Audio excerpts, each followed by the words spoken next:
السلام عليكم ورحمة الله وبركاته. أنا دور السعيد، أدرس في الصف الثاني الابتدائي. معلمتي فاطمة القحطاني. سأتكلم في هذا المقطع عن شجرة من بلادي.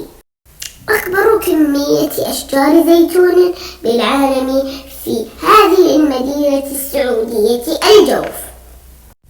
5 ملايين شجرة زيتون مزروعة على مساحة تجاوزت 7000 هكتار، كانت كافية لتدخل الجوف الزراعية في المملكة العربية السعودية موسوعة جنة كأكبر مزرعة زيتون حديثة في العالم في عام 2018.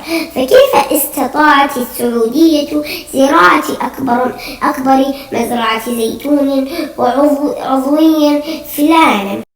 بدأت القصة سنة 2007 في منطقة الجوف الواقعة شمال السعودية، حيث أقيمت العديد من تجارب زراعة الزيتون فيها، وتحديدا بمنطقة البسيطة التي تمتد من الجوف حتى أطراف تبوك، لتبدأ عملية الزراعة على مساحات شاسعة وبوتيرة متسارعة.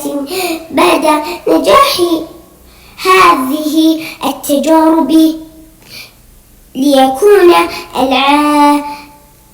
العام 2000 شاهدا على البداية الحقيقية لزراعة الزيتون التي توسعت بشكل لافت في منطقة بسيطة بالجوف، حتى تجاوزت 13 مليون شجرة عام 2018.